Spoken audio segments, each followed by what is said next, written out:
সম্পর্কে লিখুন। 1 নম্বর প্রশ্ন কি এবার দিতে পারে যে চর্যাপদের আবিষ্কার সম্পর্কে লিখুন। এই প্রশ্নটা নম্বর কত?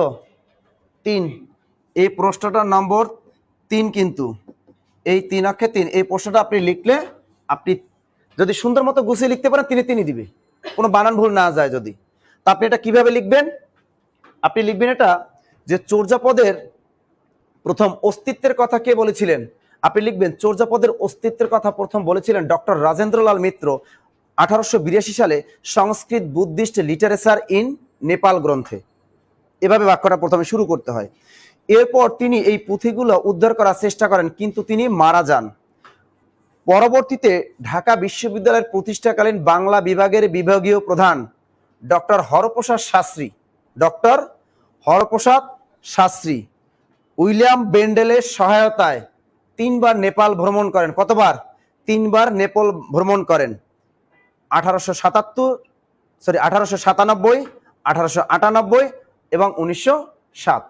সর্বশেষ 1907 সালে নেপালের রাজ গ্রন্থশালা, যেটাকে আমরা রয়্যাল লাইব্রেরি বলি, এই রয়্যাল লাইব্রেরি থেকে তিনি চর্যাপদের সাথে মোট 4টি পুঁথি উদ্ধার করেন। কত? চর্যাপদ সহ মোট 4টি পুঁথি উদ্ধার করেন। 1 নম্বরে চর্যাচর্য বিনিশ্চয়, এটা লিখছে কতজন? 24 জন। আর এর ভাষাটা কি ছিল? প্রাচীন বাংলা ভাষা। 24 জন লিখেছেন। 2 নম্বরে যেটা লিখতে হবে কৃষ্ণপাদের দোহা, কে লিখছেন? কান্নপা, এটি অপভ্রংশ ভাষায় লেখা। এরপরে আমরা লিখব 3 নম্বরে সরহপাদের দোহা, এটা কি লিখছে?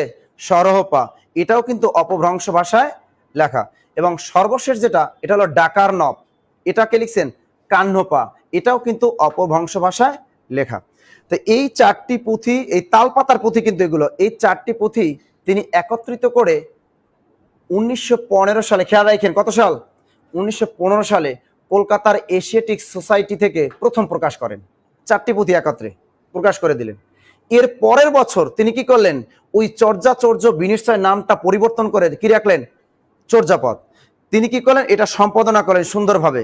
সম্পাদনা করে 1916 সালে কলকাতার বঙ্গীয় সাহিত্য পরিষদ থেকে 1000 বছরের পুরনো বাংলা ভাষায় রচিত বৌদ্ধগান এবং দোহা নামে এটি প্রকাশ করেন। আপনি যদি এতটুকু লিখতে পারেন সুন্দর করে, কোনো বানান ভুল, উইদাউট বানান ভুল ছাড়া যদি লিখতে পারেন, আপনি 3-এ 3। কত? 3-এ 3। আপনারা কত কিছু কমেন্ট করতেছেন, বা আবু সায়েদ ফয়সাল প্রচুর লাভ দিয়েছেন আমাকে, থ্যাংক ইউ। মঞ্জারুল ইসলাম রানা লিখছে জীবনটা বেদনা। কেন বেদনা? আচ্ছা, তা দেখেন এখানে কি 3-এ 3 পাওয়া সম্ভব না? এটা আমাদের দেখেন, এটা পিডিএফটাও কিন্তু এই চর্যাপদের, আপনি এটা কিন্তু নোট খাতা পিডিএফটা ক্লাস শেষে আপনারা কিন্তু যারা থাকবেন আপনারা কিন্তু অনলাইনে পিডিএফটা পেয়ে যাবেন, গ্রুপে পিডিএফটা দেওয়া থাকবে। এখান থেকে আপনারা পিডিএফটা ডাউনলোড করে চর্যাপদ থেকে যে একটা প্রশ্ন আসবে কিন্তু লিখিতে পারে। কয়টা? একটা। কিন্তু এই একটার জন্য প্রশ্ন পড়তে হবে কিন্তু 5টা। কয়টা? আপনাকে চর্যাপদ থেকে 5টা প্রশ্ন পড়তে হবে, তার বিনিময়ে কয়টা পাবেন? একটা প্রশ্ন কমন পাবেন। 3 নম্বরের জন্য একটু কষ্ট করতে হবে, সাহিত্য তো একটু বেশি পড়তে হবে। এর পরের প্রশ্ন আপনাকে যদি ধরে যে চর্যাপদের ভাষা নিয়ে বিতর্ক, চর্যাপদের ভাষা নিয়ে বিতর্ক আলোচনা করুন। আর একটা প্রশ্ন ধরে চর্যাপদের ভাষাকে কেন সন্ধ্যা ভাষা বলা হয়, অথবা কেন সান্ধ্য ভাষা বলা হয়, অথবা কেন আলো আধারী ভাষা বলা হয়, এটা নিয়েও কিন্তু প্রশ্ন আসে আমাদের। তাহলে চর্যাপদের ভাষা নিয়ে যে বিতর্ক, এই প্রশ্নটা কিন্তু বাজারে অধিকাংশ গাইড বইয়ে এক একজনের মতো করে লিখেছেন, কিন্তু আমাদের কিন্তু টোটালটাই ফলো করতে হবে বাংলা একাডেমি।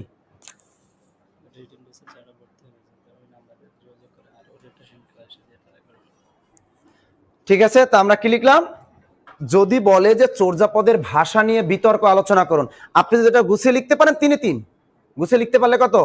3-এ 3 নম্বর পাবেন কিন্তু, একেবারে 3-এ 3 নম্বর। তাহলে এটা কিভাবে লিখতে হয় একটু খেয়াল করেন। বাংলা একাডেমি বাংলা সাহিত্যের ইতিহাস তথ্যসূত্র কোথা থেকে নিয়েছি? বাংলা একাডেমি বাংলা সাহিত্যের ইতিহাস 2য় খণ্ড, এখানে চর্যাপদের ভাষা নিয়ে বিতর্কটা লেখা আছে। সেখানে এরকম লেখা আছে যে চর্যাপদের প্রথম ভাষা নিয়ে মানে মোটামুটি একটু গবেষণা করেন 1920 সালে ডক্টর বিজয়চন্দ্র মজুমদার। তিনি বলেন চর্যাপদের ভাষা হলো কি হিন্দি, এবং উড়িয়া বলে তিনি একটু দাবি করেন। কিন্তু পরবর্তীতে তার এই যুক্তিটা খণ্ডন করেন কে? ডক্টর সুনীতি কুমার চট্টোপাধ্যায় এবং ডক্টর সুকুমার সেন। তারা আবার এটা দেখিয়েছেন যে না, চর্যাপদের ভাষা আসলে কি হিন্দি না। এখন তাদের মতে কি তাহলে? ডক্টর সুনীতি কুমার চট্টোপাধ্যায়ের মতে চর্যাপদের ভাষা হলো প্রাচীন কথ্য বাংলা ভাষা। এই কথাটা কে বলল?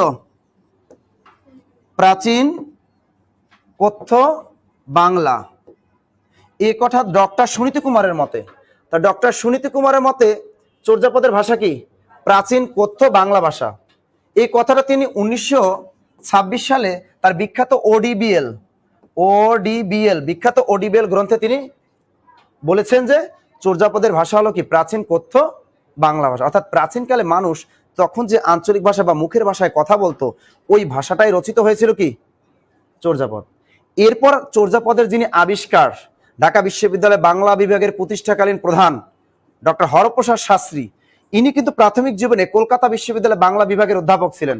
যখন ঢাকা বিশ্ববিদ্যালয় প্রতিষ্ঠিত হয় তখন তিনি আবার ঢাকা বিশ্ববিদ্যালয়ে বাংলা বিভাগে যোগদান করেন, এবং তিনি কিন্তু প্রথম ঢাকা বিশ্ববিদ্যালয় বাংলা বিভাগের প্রতিষ্ঠাকালীন বাংলা বিভাগের প্রধান ছিলেন।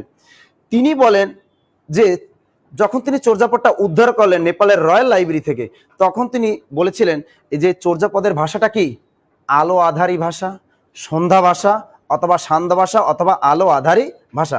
খানিক বোঝা যায়, খানিক বোঝা যায় না। অর্থাৎ সন্ধ্যার সময় যেরকম সূর্য ডুবন্ত ডুবন্ত অবস্থায় দূরের কোনো জিনিস দেখা যায় আর কোনো জিনিস দেখা যায় না, এরকম। কারণ আমরা জানি চর্যাপদের যে ভাষা, যারা এই যে সহজান পন্থীরা, যে এই বৌদ্ধ ভিক্ষুরা যে চর্যাপদের পদগুলো লিখেছিলেন, প্রত্যেকটা পদ কিন্তু সংকেত ব্যবহার করেছেন, সংকেত ভাষা ব্যবহার করেছেন, যাতে উঁচু বর্ণের ব্রাহ্মণরা যাতে এর অর্থ না বুঝতে পারে। এই জন্য তারা বিভিন্ন প্রতীক সংকেত ভাষার আড়ালে তারা তাদের এই পদগুলো রচনা করেছেন। কারণ এই চর্যাপদ রচনার তাদের মূল উদ্দেশ্যই ছিল কি ধর্মচর্চা, বৌদ্ধ সহজিয়া ধর্মের ধর্মচর্চা। এজন্য যাতে ওই ব্রাহ্মণরা, উচ্চ জাতের হিন্দুরা বা অন্যান্য জাতের মানুষ যাতে না বুঝতে পারে, এই জন্য তারা প্রতীক বা সংকেত ভাষা ব্যবহার করত। এই জন্য বলা হয় খানিক বোঝা যায়, খানিক বোঝা যায় না। যেরকম চর্যাপদের প্রথম লাইন, কা আ তরুবর পঞ্চবিডাল চঞ্চল চিয়ে পৈঠাকাল, কি কিছু বুঝলাম কিছু বুঝলাম না। অপনা মাংসে হরিণা বৈরি, লাইনটার অর্থে কিছুটা বুঝলাম কিছুটা বুঝলাম না। হাতো ভাত নাহি নিত আবিসি, ঠিক আছে না। বড় শুন গোহালি কুমো দুটো বলন দে। এই যে বাক্যগুলো দেখেন, কিছুটা বুঝতে পারি কিছুটা বুঝতে পারি না, ঠিক আছে। এই জন্য এগুলো কি সন্ধ্যা ভাষা, অথবা সান্ধ্য ভাষা, অথবা আলো আধারী ভাষা। কিন্তু ডক্টর হরপ্রসাদ শাস্ত্রী যখন এইটা চর্যাপদ প্রচার করেন, তখন কিন্তু তিনি বলেছেন হাজার বছরের পুরানো বাংলা ভাষায় রচিত বৌদ্ধগান এবং দোহা নামে প্রকাশন। কিন্তু সর্বশেষ তিনি প্রকাশের সময় কিন্তু স্বীকার করেছেন এটা কোন ভাষায় লেখা, বাংলা ভাষায় লেখা। আমাদের ডক্টর মোহাম্মদ শহীদুল্লাহ কি বলেছেন? তা ডক্টর মোহাম্মদ শহীদুল্লাহর মতে চর্যাপদের ভাষা কি বঙ্গ কামরূপী। তিনি বলেছেন এর ভিতরে কিছুটা বাংলাও আছেন। সর্বশেষ আমরা ফিনিশিংটা কিভাবে টানবো এই প্রশ্নটার, আপনি লিখবেন আধুনিক সাহিত্যিকরা ডক্টর সুনীতি কুমার চট্টোপাধ্যায়ের মতটাকেই গ্রহণ করেছেন। অর্থাৎ চর্যাপদ হলো মূলত প্রাচীন বাংলা ভাষায় রচিত। মনে থাকবে, তা চর্যাপদ কোন ভাষায় রচিত? প্রাচীন বাংলা ভাষায় রচিত। এভাবে যদি আমি গুছিয়ে লিখতে পারি, আমাকে 3 এ 3 দিবে। ক্লিয়ার? গুড। অনেকে অনেক কমেন্ট লিখছে, নেট প্রবলেম করছে অনেক স্যার, আর লেকচার ভালো করে শুনতে পারছি না। সুমাইয়া ইসলাম ফরিদপুর থেকে বলছি, আমার বেসিক খুবই দুর্বল, what should I do sir? Basic দুর্বল, কোনো সমস্যা নাই, দুর্বলকে সবল করাই তো বিশেষ কনফিডেন্সের কাজ। এখানে তো দুর্বলরাই ভর্তি হয়, যারা ভালো মানে স্ট্যান্ড ভালো ব্রিলিয়ান্ট স্টুডেন্ট তারা তো নিজেরাই পারে, তাদের তো কথা, দুর্বলরাই সবল করাই তো আমাদের কাজ। স্যার পদগুলো কিছু লাইন দিতে হবে, হ্যাঁ 2-1টা লাইন দিয়ে দিলেন ভালো হবে তো। স্যার এগুলো কেমন ভাষা? শোনেন, এগুলো আলো আধারী ভাষা। হ্যাঁ, বড় শুন গুহালি কিমো দুটো বলনদের অর্থ হলো দুষ্ট গরুর চেয়ে শূন্যগাল ভালো। হাড়িতে ভাত নাহি নীতি আবেশী, অর্থাৎ হাড়িতে বা পাতিলে ভাত নাই কিন্তু নিত্য অতিথি আসে বা নিত্য প্রেমিকরা এসে ভিড় করে। দারিদ্র ক্লিষ্ট জীবনের কথা বর্ণনা করা হয়েছে এখানে এইগুলা। এরপরে আরেকটা প্রশ্ন আপনাদের আসতে পারে যে চর্যাপদের নারীদের অবস্থা কেমন ছিল? নারীদের অবস্থা কেমন ছিল। এই প্রশ্নটা যদি লিখতে হয় দেখা গেল আপনাকে 2 দিবে, 3 নাও দিতে পারে এই ধরনের প্রশ্নে। তো চর্যাপদের নারীদের অবস্থা কেমন ছিল? কারণ আমরা জানি চর্যাপদের যুগে নারীরা ছিল কি স্বাধীন, স্বাধীন। বিভিন্ন যেমন ডোম ছিল, চন্ডাল ছিল, কাপালিক ছিল, তন্তু, এদের এক একজনের এক একটা পেশা ছিল। কেউ নৌকা চালাতো, শাকসবজি বাজারে বিক্রি করতো, আবার কেউ অভিনয় মানে নট বৃত্তি অভিনয় করতো, কেউ আবার মার্শাল্লাহ মদ বিক্রি করতো। ওই সময় জীবিকা নির্বাহের জন্য তখন কিন্তু মদ বিক্রি করতো, ঠিক আছে। তো এভাবে কেউ চাঙারি বিক্রি করতো, ঠিক আছে। এইরকম তাদের এই নিত্য প্রয়োজন জিনিস মানে বিনিময় করতো তারা, এভাবেই তারা জীবিকা নির্বাহ করতো। আর নারীরা কিন্তু বিয়ে শাদীর ব্যাপারে ছিল তৎকালীন সময় একেবারেই স্বাধীন। তারা ইচ্ছা করলে একজনকে বিয়ে করতে পারতো, আবার তাকে বলতো ইউ ক্যান গো, ঠিক আছে, মানে ছেড়ে দিতে পারতো, কোনো বাধ্যবাধকতা ছিল না, ঠিক আছে। আবার ইচ্ছা মতো মেয়েরা তখন পতিতা বৃত্তি করতে পারতো, ইচ্ছা করে পতিতা বৃত্তি তখনকার যুগে কিন্তু ছিল, মেয়েরা পতিতা বৃত্তি করতে পারতো। তাই এই ধরনের পেশাগুলো তৎকালীন কিন্তু ছিল। কিন্তু নিচু জাতের এই যে মানুষগুলোর বসবাসটা ছিল কোথায়? ওই পাহাড়ের ঢালে অথবা গ্রামের কোনো প্রান্তে। এই চর্যাপদের নিম্নবিত্ত মানুষ তখন ওই সমস্ত জায়গায় বসবাস করত। তাদেরকে কিন্তু নগর জীবনে প্রবেশ করার কোনো অধিকারই ছিল না। কারণ উচ্চ বর্ণের যারা ছিলেন, যারা ব্রাহ্মণ শ্রেণীর উচ্চ বর্ণে ছিলেন, তারা কিন্তু এই ডোমদের কিন্তু স্পর্শও করতো না, এতটা হেট করতো, তাদের স্পর্শ করতো না। কিন্তু এই পুরুষরাই আবার রাতের আড়ালে চলে যেত কাদের কাছে? ওই ডোম মেয়েদের কাছে। বুঝেন তো কি কাজ করতে যাবে, ঠিক আছে। তো এই ধরনের লুচ্ছমিও কিন্তু এই চর্যাপদে আমরা পাই, বুঝেছেন। তো এগুলো কিন্তু আমাদের লিখতে হবে। তো এরকম জাস্ট এগুলো আমি বুঝিয়ে দিব, আপনার পিডিএফ পেয়ে যাবেন, তখন পিডিএফ গুলো লিখবেন, ইনশাল্লাহ নম্বর পাবেন। এখন আমরা বিশেষ লিখিত পরীক্ষা সম্পর্কে অনেক তথ্য দিলাম, প্রাচীন যুগ সম্পর্কে। এখন আমরা প্রিলিমিনারি কিছু প্রশ্ন লেখাবো, যে এই চর্যাপদ থেকে এবছর প্রিলিতে কিন্তু 44 আসছে, 44তম বিসিএসে কিন্তু আসেনি। সুতরাং আমাদের 45তম বিসিএসে এখানে কিন্তু প্রশ্ন আসবে। খাতালান লেখা শুরু করেন এবার।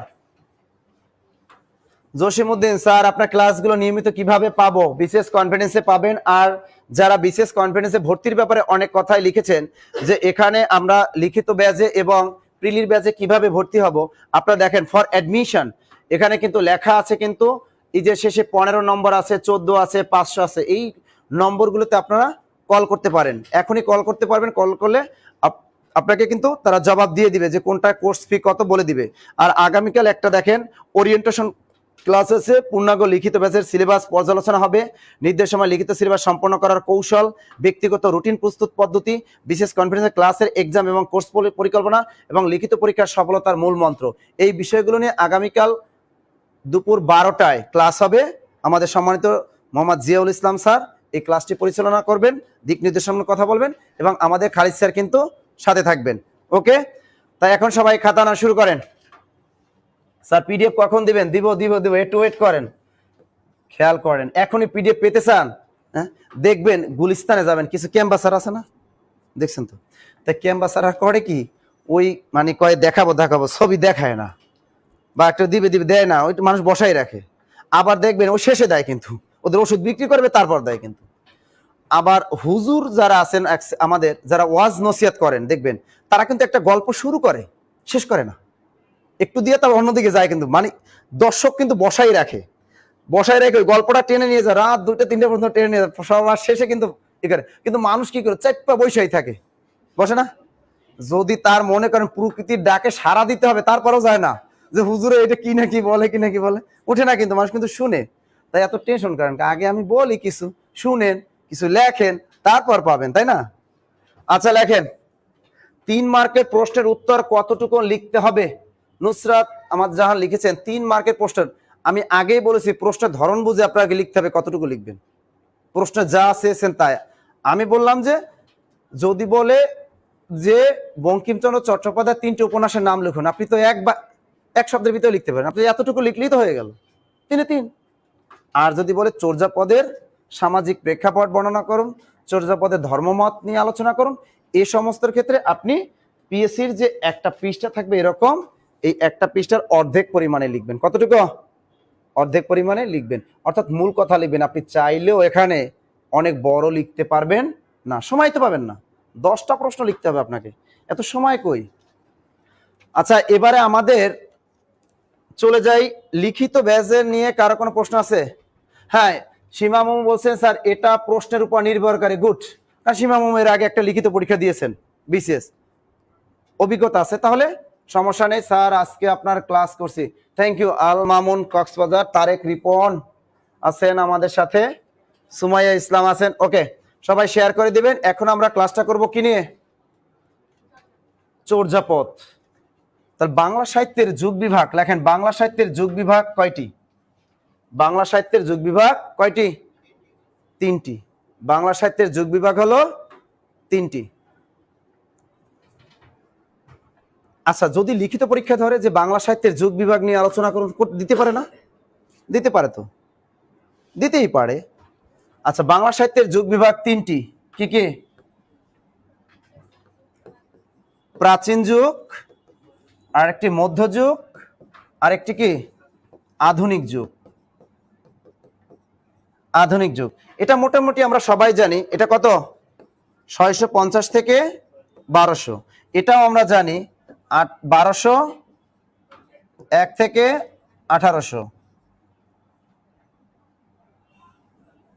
1201 থেকে কত? এটা 1800। 1201 থেকে 1800। আর আধুনিক যুগ কত? 1801 থেকে বর্তমান। এটা আমরা মোটামুটি সবাই জানি। তবে পরীক্ষায় যদি, এটা কিন্তু সর্বজন স্বীকৃত, ডক্টর মোহাম্মদ শহীদুল্লাহ যেটি বলেছেন এটাই। এখান থেকে বিশেষ প্রশ্ন সাধারণত এত সহজ প্রশ্ন ধরে না। আমাদের এখান থেকে যে প্রশ্ন ধরতে পারে সেটা একটু দেখি, যে বাংলা সাহিত্যে চৈতন্য যুগ কত থেকে কত? খেয়াল করেন, এর ভিতরে আসে প্রাক চৈতন্য যুগ। ভেরি ভেরি ইম্পর্টেন্ট একটা তথ্য। প্রাক চৈতন্য যুগ, প্রাক চৈতন্য যুগ অথবা উত্তর চৈতন্য যুগ। প্রাক চৈতন্য যুগ অথবা চৈতন্য পূর্ববর্তী যুগ। চৈতন্য পূর্ববর্তী যুগ। খেয়াল করেন, তাহলে আমরা কি লিখলাম? আচ্ছা, জিয়াউল হক লিখছেন কত টাকা লাগবে আপনাদের আবার বলে দিচ্ছি। আপনারা এখানে উপরে যে নম্বর আছে নম্বরগুলোতে যোগাযোগ করেন। প্রাক চৈতন্য যুগ আর একটা কি চৈতন্য পূর্ববর্তী যুগ। আচ্ছা, আমাদের মধ্যযুগটা শুরু হলো কত থেকে? 1201 থেকে। তাহলে আমরা এই প্রাক চৈতন্য যুগ কত থেকে কত ধরবো বলেন তো? কত থেকে? 1201 থেকে কত? 1201 থেকে 1500। এটা 1201 থেকে 1500। এটাকে বলা হয় কি? প্রাক চৈতন্য যুগ অথবা চৈতন্য পূর্ববর্তী যুগ। এই তথ্যটা খুবই গুরুত্বপূর্ণ, আমাদের বিশেষ পরীক্ষা আসতে পারে। এখন এটা বুঝলাম, তাহলে চৈতন্য যুগ কোনটা? এটা নিয়ে অনেকে দ্বিধাদ্বন্দ্বে আছেন। চৈতন্য যুগ, তাহলে বাংলা সাহিত্যে চৈতন্য যুগ কত থেকে কত? এখানে শেষ হলো কত? 1500।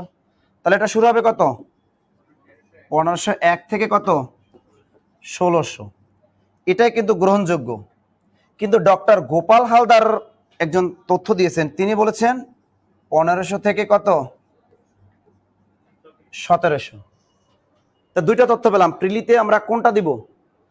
যদি পরীক্ষা প্রিলিমিনারিতে আসে যে বাংলা সাহিত্যে চৈতন্য যুগ কত, আপনি টিক দিবেন 1501 থেকে 1600।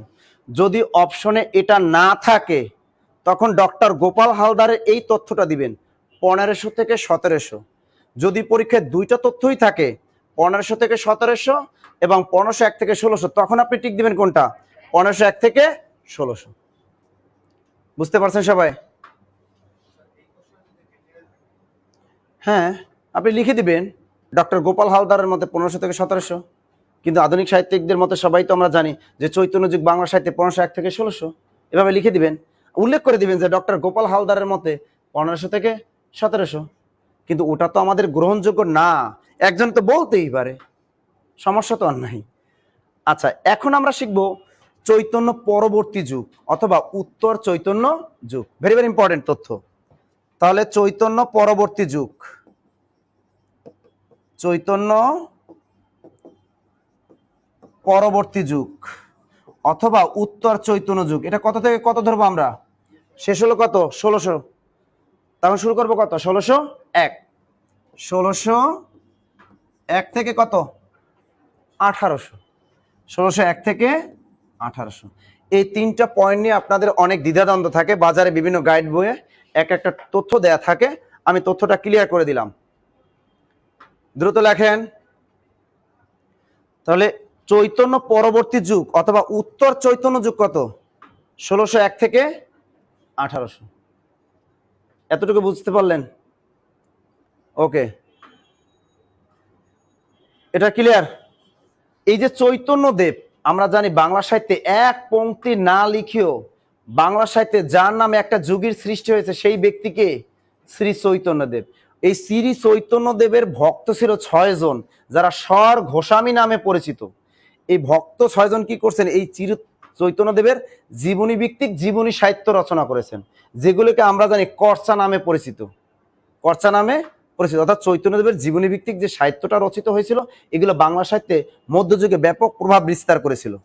এই জন্য এই চৈতন্য যুগটা কিন্তু সৃষ্টি হয়েছে। কিন্তু এই ব্যক্তি কিন্তু মাশাআল্লাহ বাংলায় একটা লাইনও লেখেননি, কিন্তু তার জীবনীগুলো তার ভক্তরা লিখেছিল বাংলায়। এই জন্য তার নামে কি সৃষ্টি হয়েছে? একটা যুগেরই সৃষ্টি হয়ে গেছে। আচ্ছা, এখন স্টার দিয়ে লেখেন। চর্যাপদ রচনার মূল উদ্দেশ্য ছিল ধর্মচর্চা। লাইনটি লেখেন, চর্যাপদ রচনার মূল উদ্দেশ্য ছিল ধর্মচর্চা। না, মঠ বাড়িয়াতে আমাদের কোনো শাখা নেই।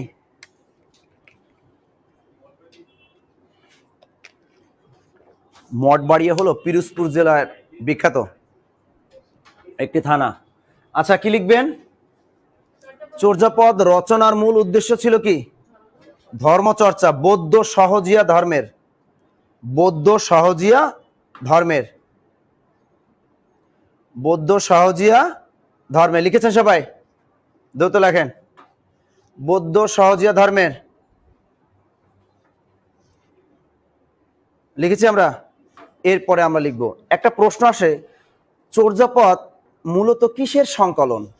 কি একটা প্রশ্ন আসে বারবার, চর্যাপদ মূলত কিসের সংকলন?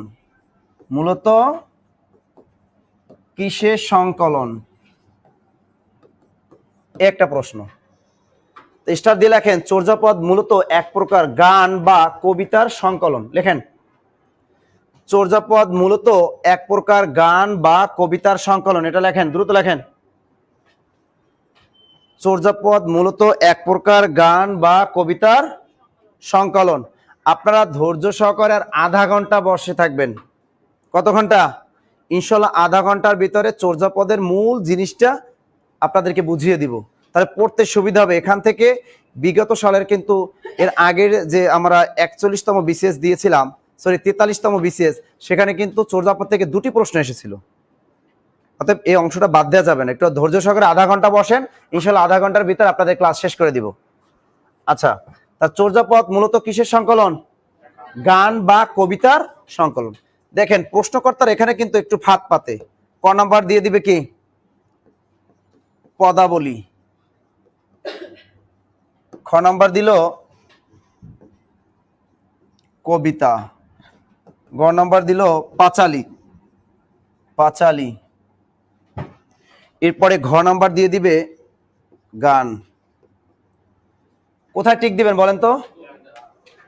দ্রুত বলেন। আচ্ছা, আপনারা অনেকেই কোর্স ফি নিয়ে আলোচনা করতেছেন, আপনারা ওই যে ফর অ্যাডমিশন এই নম্বরগুলোতে আপনারা কল করতে পারেন। আচ্ছা, এখানে কোথায় টিক দিবেন বলেন তো? যারা অনলাইনে আছেন একটু কমেন্ট করেন। যারা অনলাইনে আছেন, যে চর্যাপদ মূলত কিসের সংকলন? অপশনে ক নাম্বার দেয়া পদাবলী, খ নম্বরে কবিতা, গ নম্বরে পাঁচালী এবং ঘ আছে কি? গান। কোথায় টিক দিবেন? কোথায়? গান। আচ্ছা, আমাদের এখানে যারা কমেন্ট করেছেন অনেকেই লিখেছেন অরবিয়া আক্তার গান, জসিমউদ্দিন লিখছেন কবিতা, এটা মারুফ ইসলাম লিখছেন গান। দেখেন, এবার আমি কিন্তু একটু কনফিউশনটা দূর করে দিই।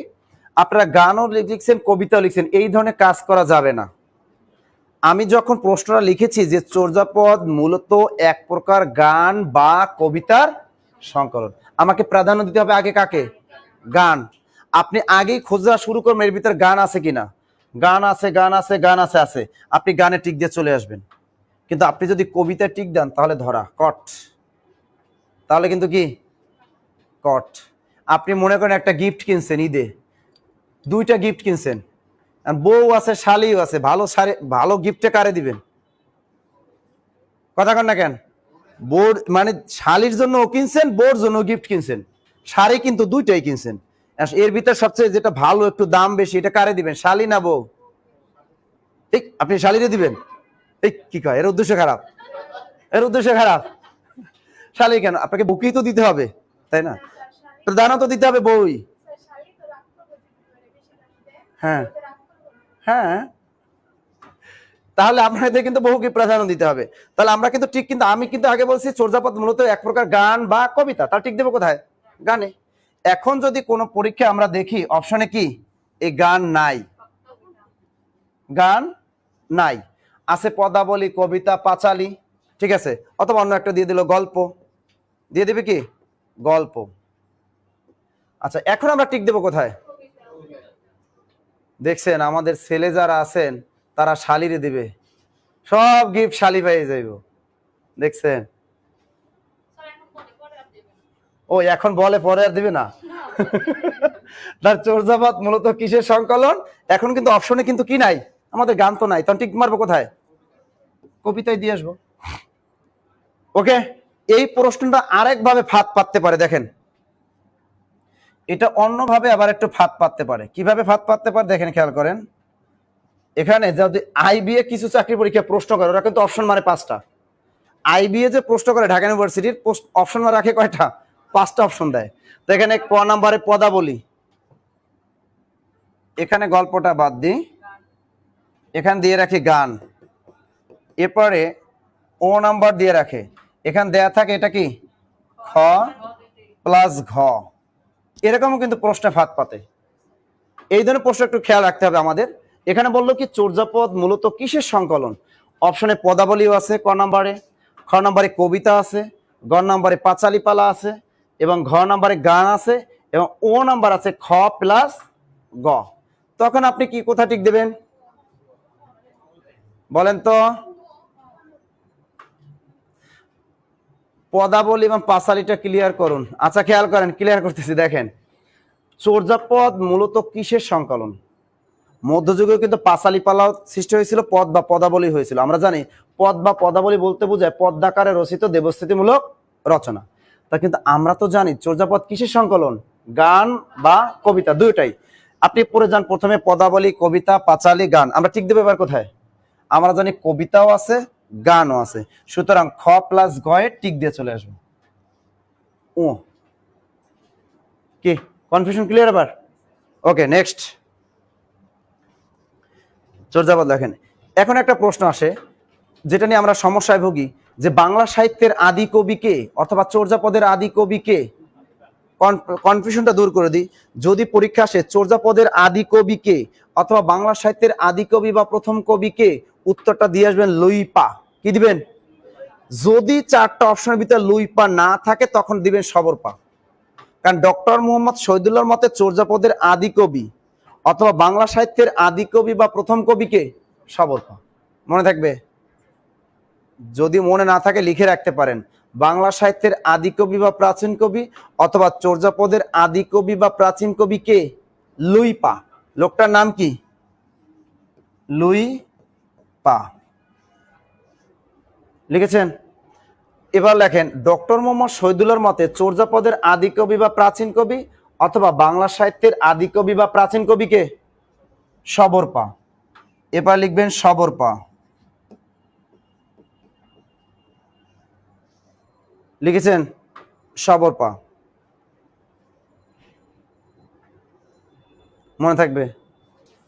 এখন যদি কোনো পরীক্ষায় চালাকি করে দেয় যে বাংলা সাহিত্যের আদি কবিকে অথবা চর্যাপদের আদি কবিকে, অপশনে লুইপা নাই, তখন টিক দেবো কোথায়? সবরপা। এখন একটা প্রশ্ন, তাহলে চর্যাপদের প্রথম পদটি রচনা করেন কে? লুইপা।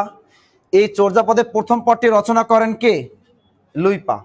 ওই যে প্রথম পদটির নাম কা আ তরুবর পঞ্চবিডাল চঞ্চল চিয়ে ওই ঠাকাল, এই পদটা কি লিখেছিলেন? লুইপা। ওকে, তাহলে চর্যাপদের শেষ পদটির রচয়িতাকে? সবরপা। তা চর্যাপদের শেষ পদটির রচয়িতাকে? সবরপা। চর্যাপদের শেষ পদটির রচয়িতাকে? সবরপা। ক্লিয়ার? এর পরের প্রশ্ন পরীক্ষা আসতে পারে, চর্যাপদের প্রধান কবি কে? এগুলো কনফিউশন গুলো আমি আসলে আসলে পড়াচ্ছি আজকে। চর্যাপদের প্রধান কবি কে? চর্যাপদের প্রধান কবি কে, এই একটা প্রশ্ন আসতে পারে। এরপর বলল চর্যাপদের শ্রেষ্ঠ কবি কে? শ্রেষ্ঠ কবি কে? এরপরে আসতে পারে চর্যাপদের আধুনিক কবি কে? চর্যাপদের আধুনিক কবি কে? তিনটা প্রশ্নের উত্তর দেখেন। চর্যাপদের প্রধান কবি কে? কাহ্নপা। কাহ্নপা। চর্যাপদের শ্রেষ্ঠ কবি কে? সবরপা। আমরা কিন্তু আজকে যে ক্লাসটা পরিচালনা করতেছি এগুলো কিন্তু সম্পূর্ণ তথ্য লাল নীল দীপাবলি ডক্টর হুমায়ুন আজাদ স্যারের বই থেকে এবং ডক্টর মাহবুবুল আলম স্যারের বই থেকে পড়াচ্ছি এবং বাংলা একাডেমি বাংলা সাহিত্যের ইতিহাস বই থেকে কিন্তু তথ্যগুলো নিয়ে কিন্তু ক্লাসটা পরিচালনা করতেছি। চর্যাপদের আধুনিক কবিকে? অধিকাংশের মতে ভুসুকুপা। অধিকাংশের মতে ভুসুকুপা। তাহলে অধিকাংশের মতে চর্যাপদের আধুনিক কবিকে? ভুসুকুপা। আর ডক্টর মোহাম্মদ শহীদুল্লাহর মতে চর্যাপদের আধুনিক কবিকে? সরহপা। তিনটা প্রশ্ন লেখেন, এরপর লেখেন লেখেন চর্যাপদের আধুনিক কবিকে আপনি ভুসুকুপায় টিক দিয়ে আসবেন, কারণ অধিকাংশটা মত দিয়েছেন। আর যদি বলে ডক্টর মোহাম্মদ শহীদুল্লাহর মতে চর্যাপদের আধুনিক কবি কে, তাহলে উত্তরটা কি হবে? উত্তরটা হবে সরহপা। লিখে রাখেন সরহপা। লিখেছেন? দ্রুত লেখেন, দ্রুত লেখেন। চর্যাপদের মানে ডক্টর মোহাম্মদ শহীদুল্লাহর মতে চর্যাপদের আধুনিক কবি কে? সরহপা। লিখেছি এতটুকু? গুড। এরপরে আমরা যাব, এখন দেখি এই চর্যাপদের মোট পদকর্তা কতজন ছিল? এটা কনফিউশন প্রশ্ন। বলেন তো, যদি পরীক্ষা আসে যে চর্যাপদের মোট পদকর্তা কতজন অথবা কবিদের সংখ্যা কতজন? 24 জন। হ্যাঁ, কেন? লেখেন চর্যাপদের মোট পদকর্তা অথবা কবিদের সংখ্যা হলো 24 জন। এই তথ্যটা কে দিয়েছেন? ডক্টর সুকুমার সেন। ডক্টর সুকুমার সেন এই তথ্যটা দিয়েছেন, এটাই সাহিত্যিকরা স্বীকৃতি দিয়েছেন এটাকে। তা চর্যাপদের মোট পদকর্তা অথবা কবিদের সংখ্যা কত? 24 জন। লিখে রাখেন 24 জন। আর ডক্টর মোহাম্মদ শহীদুল্লাহর মতে কতজন? 23 জন। ডক্টর মোহাম্মদ শহীদুল্লাহ সবসময় একটা কমিয়ে বলে কিন্তু, তাই না? তাহলে যদি পরীক্ষা এখন বলে যে চর্যাপদের মোট পদ সংখ্যা কয়টি, গান বা কবিতার সংখ্যা কয়টি, তখন কিন্তু এক প্রশ্ন। আর যদি বলে চর্যাপদের মোট পদকর্তা কতজন অথবা কবিদের সংখ্যা কতজন, অপশনে মনে করেন ক নাম্বারে দেয়া আছে 24, খ নাম্বারে 23, গ নাম্বারে তো 22, এরকম থাকবেই। আমরা টিক মারবো কোনটায়? 24-এ কিন্তু টিক মারবো, কারণ অধিকাংশ মত দিয়েছেন যেটা ডক্টর সুকুমার সেন যেটা বলেছেন এটাকে টিক দিতে হবে। হ্যাঁ, এরপরে যদি দেখি কোনো অপশনে 24 নাই, আছে কত? 23, সেক্ষেত্রে আমরা কিন্তু উত্তর 23 টিক দিয়ে চলে আসবো। আর যদি ডক্টর মোহাম্মদ শহীদুল্লাহর নাম উল্লেখ করে যায় তারপর আমরা কি দিব? 23। কনফিউশন দূর হয়ে গেছে। এরপরে আসে চর্যাপদের কোন কবির নাম আছে কিন্তু পদ নাই? লাড়ি ডম্বিপা। লেখেন চর্যাপদে কবির নাম আছে কিন্তু পদ নাই, উত্তরটা হবে লাড়ি ডম্বিপা। লেখেন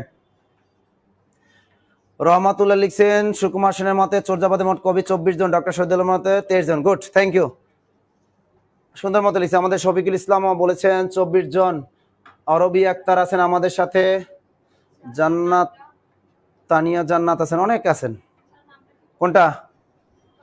লাড়ি ডম্বিপা। লেখেন চর্যাপদে কোন কবির নাম আছে কিন্তু পদ নাই, উত্তরটা কি হবে?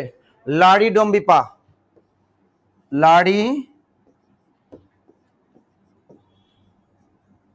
ডম্বি পা। লেখেন চর্যাপদের কোন কবির নাম আছে কিন্তু পদ নাই? উত্তরটা কি হবে? এই লারিডম্বি পর নাম আছে কিন্তু পদ কি খুঁজে পাওয়া যায়নি। চমৎকার একটা প্রশ্ন।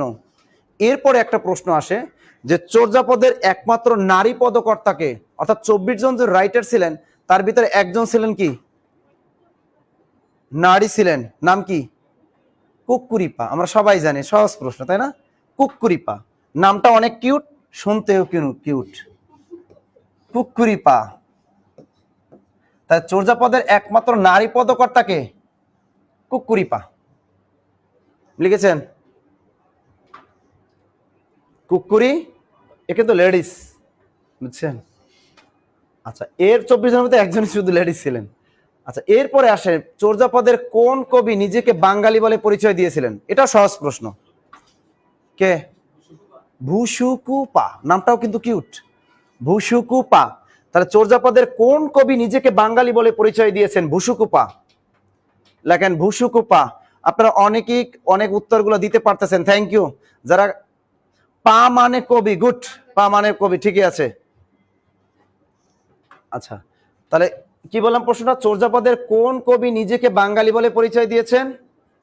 ভুসুকুপা। অনেকবার পরীক্ষায় আসছে, এটা সহজ একটা প্রশ্ন। আচ্ছা, লিখেছি। এবার একটু চর্যাপদের আমাদের যে পদ সংখ্যা কতটি এটা একটু ধারণা দেই।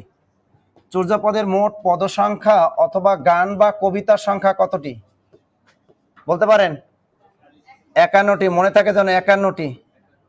ডক্টর সুকুমার সেন এই কথাটা কিন্তু বলেছেন যে চর্যাপদের মোট পদ সংখ্যা গান বা কবিতার সংখ্যা কতটি? 51টি। আর ডক্টর মোহাম্মদ শহীদুল্লাহর মতে কয়টি? 50টি। লেখেন ডক্টর মোহাম্মদ শহীদুল্লাহর মতে 50টি।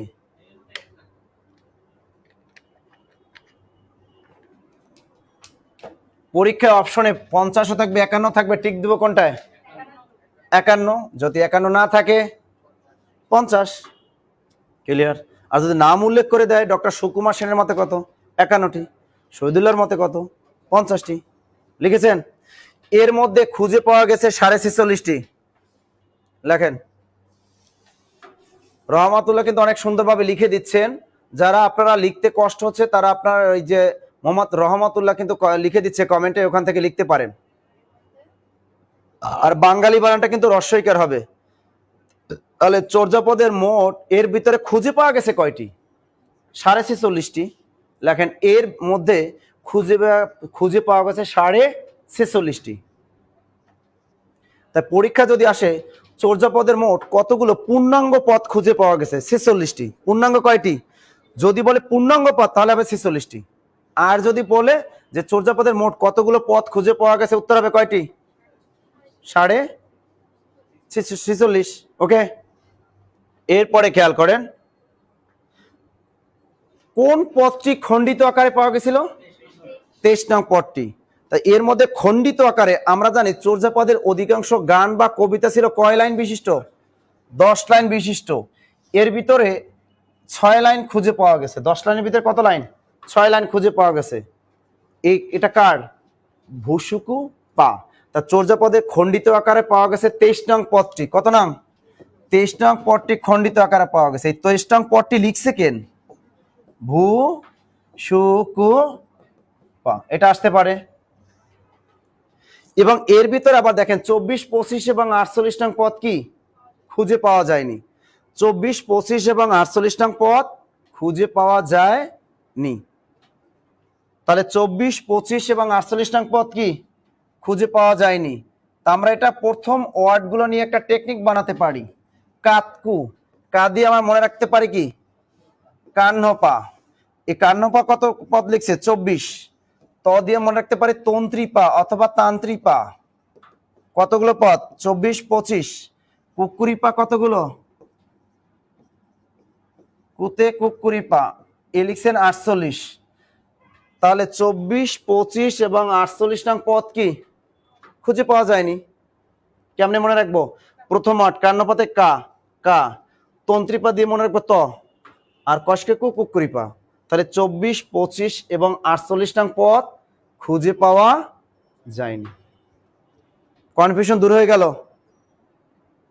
ওকে, দ্রুত দ্রুত লেখেন।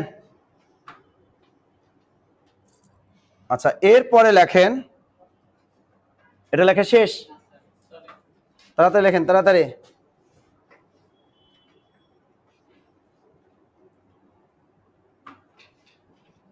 এরপর একটা কনফিউশন দূর করে দিব যে চর্যাপদের কে কতগুলো পদ লিখছেন, এগুলো একটু কনফিউশন দূর করে দিব।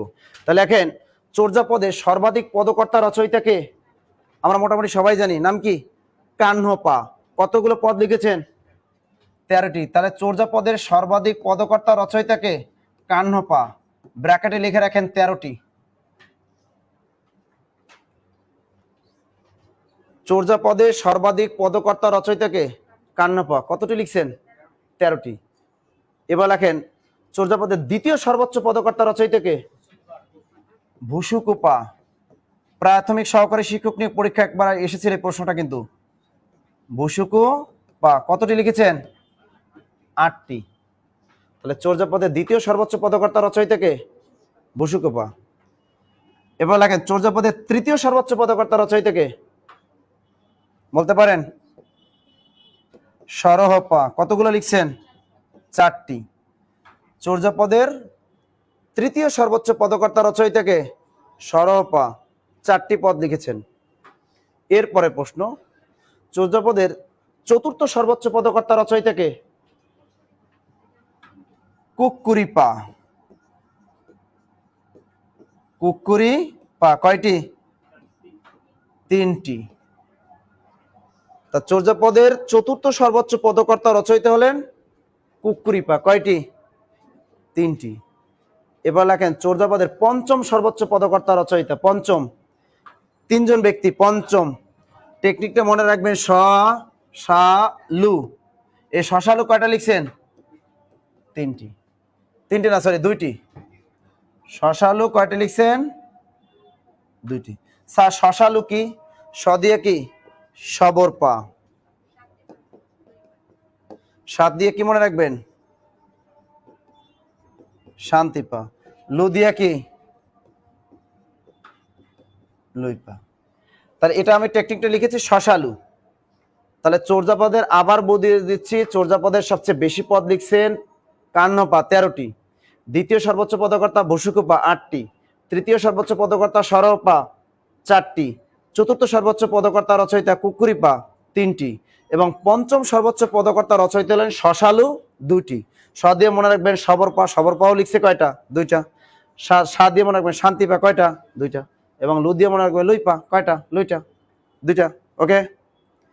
এরপর লেখেন, অবশিষ্ট পদকর্তারা সবাই একটি করে পদ রচনা করেছেন। লেখেন, অবশিষ্ট পদকর্তারা সবাই কয়টি? অবশিষ্ট পদকর্তারা সবাই একটি করে পদ রচনা করেন। অবশিষ্ট পদকর্তারা সবাই একটি করে পদ রচনা করেন। পারলাম? এখন যদি আপনার কোনো পরীক্ষা আসে, বিরূপা কয়টি লিখছে? 1টি। গুন্ডরিপা কয়টি? 1টি। তার মানে এই সিরিয়ালটা মনে রাখলে বাকিগুলো আমরা এমনিতেই পারবো। ক্লিয়ার? এরপরে আমরা লাস্ট আর 5 মিনিটের ভিতরে ক্লাস শেষ করে দিব। Last 5 minute. এরপরে আমরা একটু শিখব যে নবচর্যাপদ আর নতুন চর্যাপদ নিয়ে একটু প্রবলেম আমাদের আছে, এটা একটু দেখবো আমরা। তাহলে নতুন চর্যাপদ আরেকটি কি? নবচর্যাপদ। তা আমরা প্রথমে লিখবো কি? নবচর্যাপদ। এটা বিসিএস লিখিত পরীক্ষা যারা দিবেন তাদের জন্য ভেরি ভেরি ইম্পর্টেন্ট। প্রিলি লিখিত উভয়ের জন্য ইম্পর্টেন্ট। সুন্দর মতো লিখবেন এই তথ্যটা। লেখেন, নবচর্যাপদ মূলত চর্যাপদের অনুরূপ রচনা বা সাহিত্য। দ্রুত লেখেন। নার্গিস আক্তার লিখছেন, না স্যার ক্লাস শেষ করেন না।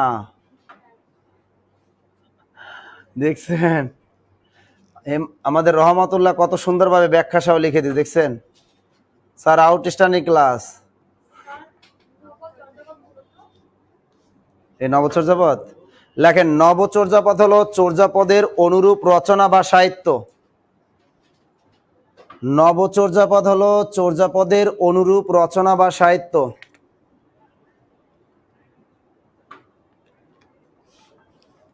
নবচর্যাপদ হলো চর্যাপদের অনুরূপ রচনা বা লিখেছেন, অর্থাৎ চর্যাপদের মতো এটা একটা। স্টার দিয়ে লেখেন নবচর্যাপদ রচিত হয় 13 থেকে 16 শতক। 13 থেকে কত? 16 শতকের মধ্যে। বাজারে বিভিন্ন গাইড বইয়ে দেয়া আছে, অধিকাংশ গাইড বইয়ে দেয়া 14 থেকে 16। এই তথ্যটা কিন্তু ভুল, কারণ বাংলা একাডেমি বাংলা সাহিত্যের ইতিহাস গ্রন্থের তথ্য মতে 13 থেকে কত? 16। লেখেন নবচর্যাপদ রচিত হয় 13 থেকে 16 শতকের মধ্যে। 13 থেকে 16 শতকের মধ্যে, মনে থাকবে। প্রিলি রিটেন উভয়ের জন্য কিন্তু এই প্রশ্নটা খুবই গুরুত্বপূর্ণ। এখন নবচর্যাপদ কে কোথা থেকে আবিষ্কার করেন? লেখেন ডক্টর শশীভূষণ দাশগুপ্ত। ডক্টর শশীভূষণ দাশগুপ্ত, নাম কি? ডক্টর শশীভূষণ দাশগুপ্ত। ডক্টর শশীভূষণ দাশগুপ্ত 1963 সালে, কত সালে? 1963 সালে। 1963 সালে নেপাল থেকে 250টি পদ উদ্ধার করেন। 250টি পদ উদ্ধার করেন। তাহলে নবচর্যাপদ নেপাল থেকে ডক্টর শশীভূষণ দাশগুপ্ত 1963 সালে 250টি পদ উদ্ধার করেন। কতটি? 250টি পদ উদ্ধার করেন। হ্যাঁ, নেপাল ও তরাই ভূমি, ঠিকই আছে, গুড। এর মধ্য থেকে 98টি পদ, লেখেন এই 250-এর ভিতর থেকে কত? এর মধ্য থেকে 98টি পদ তিনি কলকাতা বিশ্ববিদ্যালয় থেকে প্রকাশ করার উদ্যোগ নেন। এর মধ্য থেকে 98টি পদ তিনি কলকাতা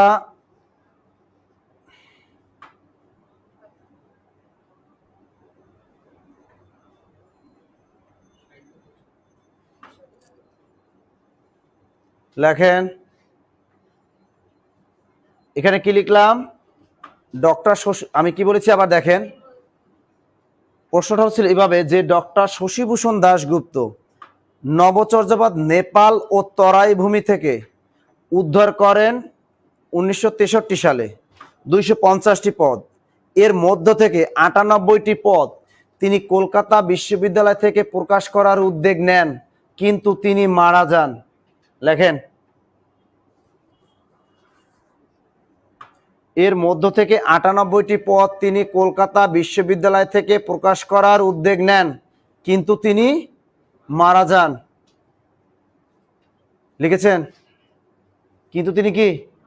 মারা যান। এই ডক্টর শশীভূষণ দাশগুপ্ত কিন্তু কলকাতা বিশ্ববিদ্যালয় বাংলা বিভাগের শিক্ষক ছিলেন, কিন্তু লিখেছেন এটা। পরবর্তীতে যেহেতু তিনি মারা গেছেন, তিনি কি আর প্রকাশ করতে পারলেন? পারলেন না। লেখেন পরবর্তীতে এই 98টি পদ ডক্টর অসিত কুমার বন্দ্যোপাধ্যায়, ডক্টর অসিত কুমার বন্দ্যোপাধ্যায় পরবর্তীতে এই 98টি পদ ডক্টর অসিত কুমার বন্দ্যোপাধ্যায় কলকাতা বিশ্ববিদ্যালয় থেকে প্রকাশ করেন 1988 সালে। এই ডক্টর অসিত কুমার বন্দ্যোপাধ্যায় কিন্তু কলকাতা বিশ্ববিদ্যালয় বাংলা বিভাগের অধ্যাপক ছিলেন।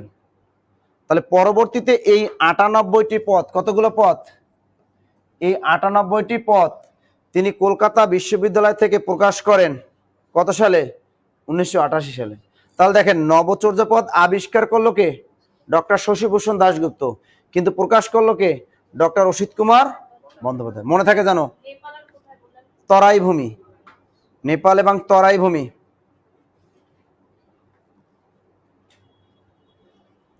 দ্রুত লেখেন কত সালে? 1988 সালে। মনে থাকবে? তা আবিষ্কার করলো একজন, কিন্তু প্রকাশ করলো আরেকজন, মনে রাখতে হবে কিন্তু।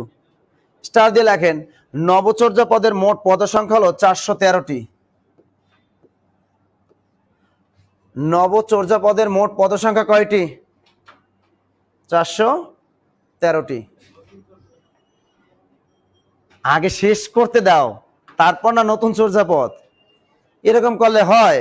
কবুল করার আগে যদি 1200 করে দৌড় দেন তাহলে হইব? আগে একটা একটা শেষ করতে দেন। আচ্ছা, এরপর আমরা কি লিখবো?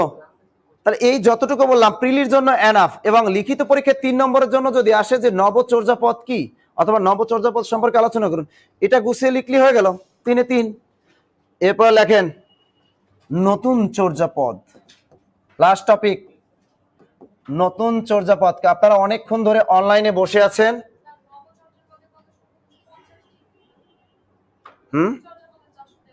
হ্যাঁ, ওইটাই তো, ওটা তো অনেক আগে নতুন চর্যাপদ, এটা তো নবচর্যাপদ গেছে। এখন আবার নতুন একটা টপিক শুরু করতেছে, নাম হলো নতুন চর্যাপদ।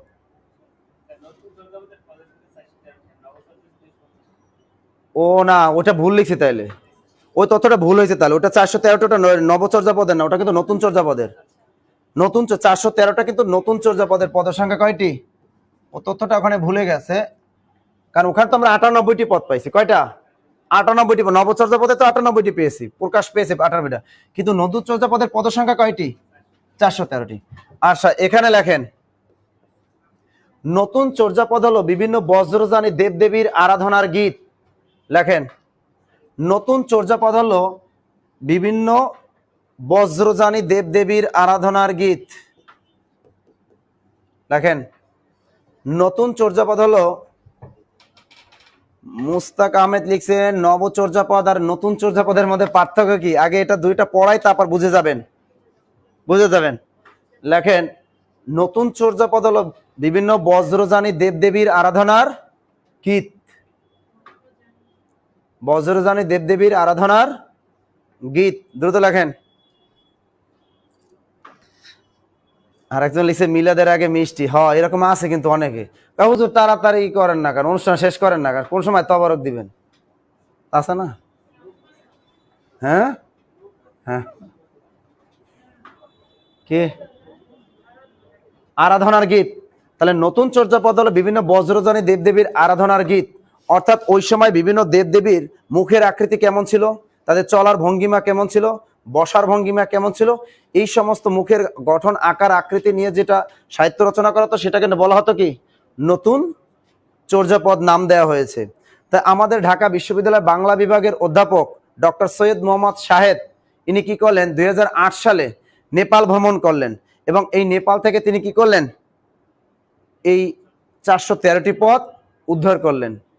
ঠিক আছে, তাহলে আমরা স্টার দিয়ে লিখি যে নতুন চর্যাপদ কে কোথা থেকে কত সালে আবিষ্কার করেন? হ্যাঁ, লেখেন নতুন চর্যাপদ নেপাল থেকে উদ্ধার করেন ডক্টর সৈয়দ মুহাম্মদ শাহেদ, ব্র্যাকেটে লিখে রাখবেন ঢাবি, অর্থাৎ ঢাকা বিশ্ববিদ্যালয় বাংলা বিভাগের অধ্যাপক। দ্রুত লেখেন ডক্টর সৈয়দ মুহাম্মদ শাহেদ। তাহলে নবচর্যাপদ নেপাল থেকে কে উদ্ধার করেন? ইনি একটা মন্দির থেকে 2টা বইয়ের কপি নিয়ে আসছে আর কি, পেয়েছেন। সেটার নাম কি? ডক্টর সৈয়দ মুহাম্মদ শাহেদ, ঢাকা বিশ্ববিদ্যালয় বাংলা বিভাগের অধ্যাপক। লিখেছেন এগুলো তিনি বাংলা একাডেমি বইমেলায় প্রকাশ করেন 2017 সালে। এগুলো তিনি বাংলা একাডেমি বইমেলায় প্রকাশ করেন কত সালে? 2017 সালে। দ্রুত লেখেন এগুলো তিনি বাংলা একাডেমি বইমেলায় প্রকাশ করেন 2017 সালে। দ্রুত লেখেন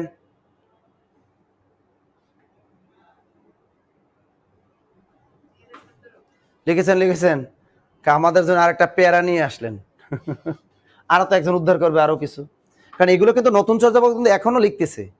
তাহলে এই নতুন চর্যাপদ রচিত হয় কত সালের দিকে? লেখেন এই নতুন চর্যাপদ রচিত হয় 8ম থেকে 20 শতকের মধ্যে। 8ম থেকে 20 শতক। এগুলো এখনো কিন্তু লিখতেছে বৌদ্ধ ভিক্ষুরা, পণ্ডিতরা কিন্তু লিখতেছে এগুলা। তাহলে 8ম থেকে 20 শতক নতুন চর্যাপদ রচিত হয় কত সালে? 8ম থেকে 20 শতকের মধ্যে। এই তথ্যটা লিখতে হবে। ওকে, তাহলে এইগুলো হলো আমাদের নতুন চর্যাপদ, অর্থাৎ একটা নবচর্যাপদ আর একটা নতুন চর্যাপদ। দুটো কিন্তু আলাদা জিনিস, এবং দুটো জিনিস কিন্তু উদ্ধারও করেছেন এক একজন এক এক টাইমে। ওকে, এরপরও আপনারা শোনেন এই ক্লাসের এর আরো যে গুরুত্বপূর্ণ তথ্যগুলো আছে এগুলো আমরা নেক্সট আবার যারা চর্যাপদের যারা 1 নম্বর লেকচার হবে আমাদের ক্লাসে, তখন আরো বিস্তারিত পড়া হবে। ঠিক আছে, যে চর্যাপদের যে প্রবাদ বাক্য পাওয়া গেছে 6টি, চর্যাপদের প্রবাদ বাক্য পাওয়া গেছে কয়টি? 6টি কিন্তু প্রবাদ বাক্য পাওয়া গেছে। যেমন অপনা মাংসে হরিণা বৈরী, হরিণ তার নিজের শরীরের মাংসের জন্য সে নিজের কাছে নিজে কি শত্রু। এরপর কি আন চাহন্তে আন পিণ্ঠা, কঙ্কন পালিকছে মানে অন্ন চাইতে অন্ন বিনষ্ট। ঠিক আছে, আর আরেকটা কি বড় শুন গোহালি কিম্ম দুটো বলন্দে, অর্থাৎ দুষ্ট গরুর চেয়ে শূন্য গোয়াল ভালো। ঠিক আছে, হাড়িতে ভাত নাই নিতে আবেশি, অর্থাৎ হাড়িতে ভাত নাই কিন্তু নিত্য অতিথি আসে। ঠিক আছে, ঢেগুন পা যেটা লিখছে দারিদ্র ক্লিষ্ট জীবন, মনে থাকবে। এগুলো হলো চর্যাপদের কি প্রবাদ বাক্য, এগুলো আমরা পড়বো বিস্তারিত। এরপরে চর্যাপদের যে টিকা, চর্যাপদের প্রথম 50টি টিকার ব্যাখ্যা করেন কে? মণি দত্ত। তিনি শুধু 11 নং পদের ব্যাখ্যা প্রদান করেননি। 11 নং পদটা কে লিখেছিলেন? কাহ্নপা। এই পদটা তিনি কিন্তু ব্যাখ্যা প্রদান করেননি। আবার চর্যাপদ প্রথম তিব্বতীয় ভাষায় অনুবাদ করেন কে? ডক্টর কীর্তিচন্দ্র। চর্যাগীতি কোষ বৃত্তি নামে, কি নামে অনুবাদ করেছিলেন? চর্যাগীতি কোষ বৃত্তি নামে। আবার এই চর্যাপদের তিব্বতীয় ভাষার অনুবাদ প্রথম আবিষ্কার করেন কে? ডক্টর প্রবোধচন্দ্র বাগচি। কত সালে? 1938 সালে। এই যে আরো গুরুত্বপূর্ণ তথ্যগুলো আছে এগুলো আমরা পড়বো। এতক্ষণ যারা আমাদের সাথে ছিলেন সবাইকে অসংখ্য ধন্যবাদ। এতক্ষণ যারা আমাদের সাথে ছিলেন সবাইকে অসংখ্য ধন্যবাদ আমাদের সাথে থাকার জন্য এবং ক্লাসটি শেয়ার করে দেওয়ার জন্য। এরকম আমি মাঝে মাঝে আপনাদের লাইভ ক্লাস নেই, আপনারা আমাদের পেজে কমেন্ট করবেন যে আপনাদের বাংলা ব্যাকরণের কোন টপিক আপনার কাছে সবচেয়ে কঠিন লাগে, অথবা বাংলা সাহিত্যের ক্ষেত্রে আপনাদের কোন টপিকটা সবচেয়ে কঠিন লাগে। ঠিক আছে, যারা প্রিলি পরীক্ষা দিবেন তাদের জন্য এই প্রশ্নটা। আর যারা লিখিত পরীক্ষা দিবেন আপনাদের কাছে বাংলা ব্যাকরণ এবং সাহিত্যের কোন টপিকটা সবচেয়ে বেশি কঠিন লাগে, এটা আপনাদের আমাদের কমেন্ট করে জানাবেন। ওকে, আমাদের বিশেষ কনফিডেন্স পেজে আপনারা কমেন্ট করে যাবেন, ইনশাল্লাহ আমি ওইটার উপরে আপনাদের আবার কি করব, আমি লাইভ ক্লাস নেব। আর আগামীকাল যারা বিশেষ লিখিত পরীক্ষা দিবেন, আগামীকাল কখন? দুপুর 12টায় একটা ক্লাস হবে আমাদের, এবং কিভাবে লিখিত পরীক্ষায় নম্বর বেশি অর্জন করা যায় সাবজেক্ট ওয়াইজ এ সম্পর্কে গুরুত্বপূর্ণ আলোচনা হবে আগামীকাল দুপুর 12টায়। আপনারা বিশেষ কনফিডেন্সের সাথেই থাকুন, এবং বিশেষ কনফিডেন্সের এই পেজে লায়ন তাসলিমা গিয়াস পরিচালিত এই বিশেষ কনফিডেন্স এই পেজে সবসময় যুক্ত থাকবেন, এবং এখানে আপডেট তথ্যগুলো দেওয়া হয়। অতএব সবাই ভালো থাকবেন, সুস্থ থাকবেন, সবাইকে অসংখ্য ধন্যবাদ। আল্লাহ হাফেজ।